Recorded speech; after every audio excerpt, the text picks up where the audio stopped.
मैं आमंत्रित कर रहा हूँ इस कड़ी को आगे बढ़ाते हुए हमारे प्रतिपक्ष के नेता परम सम्मानीय भाई साहब गुलाब चंद कटारिया साहब को वे पधारे और हमें वहां से सत्कार करें।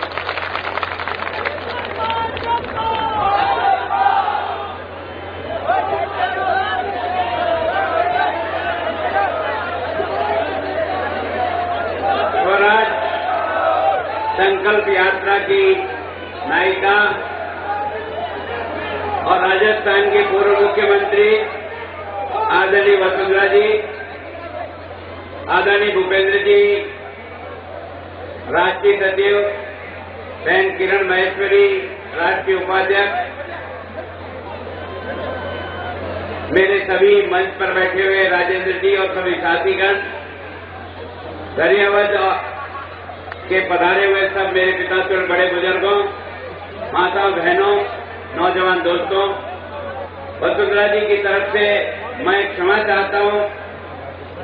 इतनी विलंब से पहुंचने के बाद भी आप इतनी बड़ी संख्या में यहां वसुंधरा जी का इस स्वराज संकल्प यात्रा के स्वागत के लिए आप इतनी बड़ी संख्या में यहां उपस्थित हैं। आपका यह प्यार, आपका यह आशीर्वाद, ये हमारी सबसे बड़ी ताकत है। धन्यवाद के लोगों ने जब जब भी भारतीय जनता पार्टी का सहयोग किया, मैं आपको बहुत यकीन से कह रहा हूं कि कांग्रेस का 9 बार यहां एमएलए रहा, हमारा मात्र 4 बार एमएलए रहा। मैं 4 बार में और हमारी सरकार में धन्यवाद में क्या हुआ इसका अगर ईमानदारी से कोई फहरिस्त बनाए और कांग्रेस के 9 बार में एमएलए जितने भी रहे या मुख्यमंत्री रहे उनकी फहरिस्त बनाए, अगर विकास की दृष्टि से मेरा दावा है कि भारतीय जनता पार्टी का भैरव सिंह जी और वसुंधरा जी के कार्यकाल में जितना काम इस दरियावत क्षेत्र में हुआ उतना कांग्रेस के 9 बार के मुख्यमंत्री के कार्यकाल में भी नहीं हुआ। इस क्षेत्र की सबसे बड़ी समस्या, इस क्षेत्र की सबसे बड़ी समस्या जिसको लेकर के मैं आपके बीच में बराबर आता रहा, वो था जंगलात की जमीन। जंगलात की जमीन को लेकर आए दिन किसान को उजाड़ा जाता था, उसका झोपड़ा जलाया जाता था, उसकी कुर्कियां की जाती थी, उसको मुर्गा बनाया जाता था और एक तरह से तबाही होती थी। तब मैंने आकर आपके साथ इस तहसील को 4 दिन तक घेरा था। हमने कहा कोई भी सरकार का बंदा अगर किसी के खेत में और किसी के कुएं पे घुस गया तो फिर एक आमने सामने की लड़ाई होगी। यहाँ सारी मिलिट्री लगा करके फौजें लगा दी और सब बंदूकें तान के खड़े हो गए। लेकिन मैंने कहा कि जब जनता मेरे साथ है, बात मेरी वाजिब है, मैं 25 साल से 30 साल से 40 साल से उस खेत को बो रहा हूँ, उससे अपने बच्चों को पाल रहा हूँ। अब 30 साल के बाद तो मेरे मकान को उजाड़ोगे या मेरे कुएं को खत्म करोगे तो मर जाएंगे, लेकिन तुम्हें अपना इसका अधिकार तुमको नहीं देंगे। और आपके उस अधिकार के कारण, आपके उस ताकत के कारण से सरकार को नियम बदलना पड़ा। अटल बिहारी वाजपेयी ने 96 तक के कब्जों को रेगुलाइज करने के लिए कानून बनाया, फिर इस सरकार ने भी कानून बनाया और ये पट्टे बांटने का काम अगर किसी से हुआ, मैं कहता हूं जंगलात की जमीन पर अगर किसी ने अधिकार दिलाने का काम किया तो इस धैर्यावत के आप बहादुर लोगों ने किया, जिसके कारण से सारे राजस्थान के लोगों का भला हो गया और कईयों को पट्टे मिले, कईयों को आज भी बाकी है। मैं आपको यकीन दिलाता हूं जो 1980 और उसके बाद 96 तक के जंगलात के अंदर जो लोग बैठे हुए हैं उनको उनकी जमीन का पट्टा मिलेगा, निश्चित रूप से मिलेगा, ये मैं आपको यकीन दिलाता हूं। इस क्षेत्र के लोग खेती पर जिंदा रहते हैं, लेकिन दुर्भाग्य मेरे देश का ये है कि अन्नदाता कहलाने वाला किसान ईमानदारी से महंगा खाद जाता है, महंगा बीज जाता है, महंगी बिजली का उपयोग करता है, मजदूरी महंगी लगती है और उसके बाद जब पैदा करके मंडी में जाता है तो कोड़ियों में नीलाम होकर के बर्बाद हो जाता है। अगर वास्तव में इस क्षेत्र का भला चाहते हैं तो जहां हमको जाखम की नहर का तो लाभ मिला, लेकिन जो पैदावार हम करते हैं उसका अगर सही दाम हमको मिलना शुरू हो जाए तब तो हम मालो माल होकर के हमारी तरक्की हो सकती है।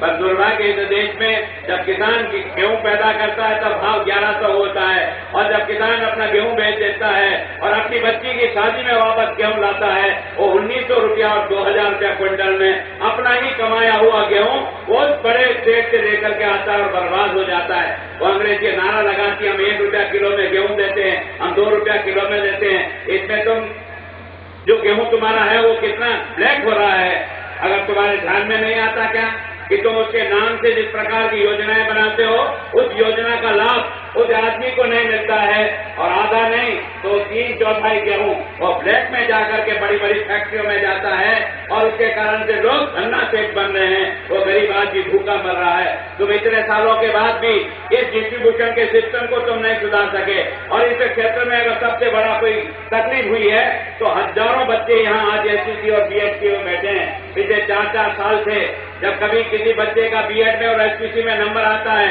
तो वो जिस दिन अखबार में आता है लेकर के प्रसाद भगवान किया जाता है, मेरे बच्चे का बीएड में एडमिशन हो गया, और बच्चे को बीएड कराने के लिए अपना सारा 2 बीघा का जमीन का जो टुकड़ा है वो 40,000 में गिरवे रख करके उसकी 22,000 की फीस भरता है, और साल भर उस बच्चे को पढ़ाता है, और ये सोचता है अब ये मास्टर बनेगा, अब ये मास्टर बनेगा। पर 4.5 साल हो गया इंतजार करते करते, हजारों बच्चे एसपीसी और बीएड किए हुए आज दर्जन की ठोकरें खा रहे हैं। उधर विद्यालय खाली है मास्टर के बिना, बच्चा रो रहा अध्यापक बिना, अध्यापक रो रहा है नौकरी के बिना।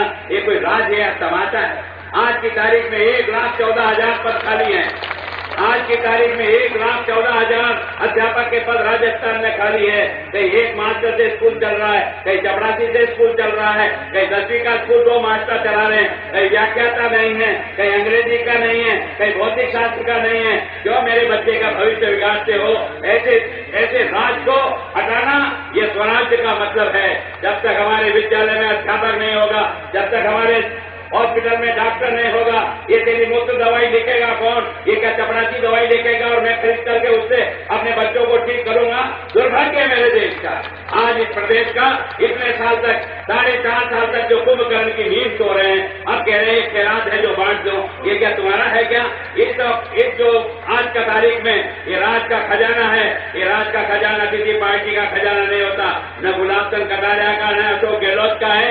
ये मुल्क के मालिक, ये तेरी कमाई का पैसा है टैक्स का, जो राजस्थान का खजाना तू भरता है। खजाने का असला मालिक तो तू है। हम तो केवल तेरे मुनीम का काम करते हैं 5 साल का, लेकिन अगर मुनीम का हिसाब नहीं मिलाओगे ना तो वो अंदर ही अंदर टाका मार रहा है और लखपति और करोड़पति बनता जा रहा है। मुल्क का मालिक सोचना तुझे ही पड़ेगा कि आखिर इन दुष्टों का क्या दंड दिया जाए। सारी की सारी कांग्रेस भ्रष्टाचार की भट्टी में इस देश को जलाकर खाक कर लिया है। दुनिया के चौराहे पर जिस ढंग से भ्रष्टाचार के नमूने हिंदुस्तान के रोज आ रहे हैं, कभी हेलीकॉप्टर में पैसा खाता है, कभी कोयले में खाता है, कभी घास में खाता है, कभी सीमेंट में खाता है, कभी यूरिया में खाता है, कभी बोफोर्स में खाता है। ये क्या मुल्क है या मजाक है?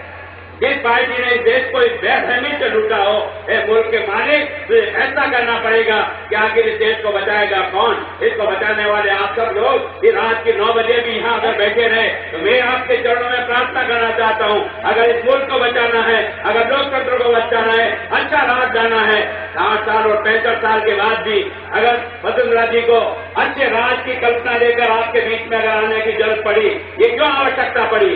क्या आप 65 साल के बाद भी अच्छा राज किसे कहते हैं ये इस देश की जनता को नहीं समझा पाए?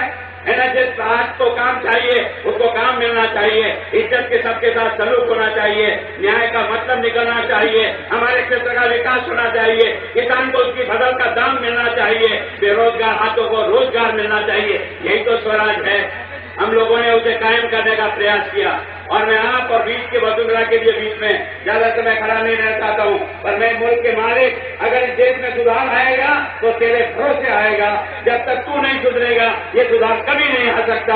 मैं प्रार्थना करता हूँ तेरे चरणों में, अपने मुल्क को बचा ले, इस देश को बचा ले, इस देश की 120 करोड़ जनता को बचा ले, और कम से कम इस राक्षस कांग्रेस जिसने 65 साल में भी आज भी 48 करोड़ लोग हिंदुस्तान के भूखे सोते हों, वो वास्तव में मुल्क है, लोकतंत्र समानता है क्या है? 9 करोड़ बच्चे आज पढ़े लिखे नौकरी के लिए दर की ठोकर खाते हैं। एक चपरासी की वैकेंसी निकलता है और हमारा इंजीनियरिंग किया हुआ बच्चा उसमें अपनी दरखास्त लगाता है, एमए पढ़ा हुआ बच्चा उसमें दरखास्त लगाता है, एमबीए किया हुआ लड़का दरखास्त लगाता है। ये क्या देश का लोकतंत्र है? एक एमबीए किए हुए बच्चे को फुल क्लास की नौकरी के लिए जाकर के फार्म भर के खड़ा रहना पड़ता है। इससे ज्यादा देश का भ्रष्टाचार और क्या कांग्रेस कर सकती थी? उस राक्षसी कांग्रेस को हटाने के लिए वसुंधरा जी ने अपनी यात्रा लेकर आप तक यहाँ पहुंची और आपने जिस ढंग से स्वागत किया, मैं आप सबका अभिनंदन करके अपनी बात को समाप्त करता हूँ। जय हिंद, जय भारत।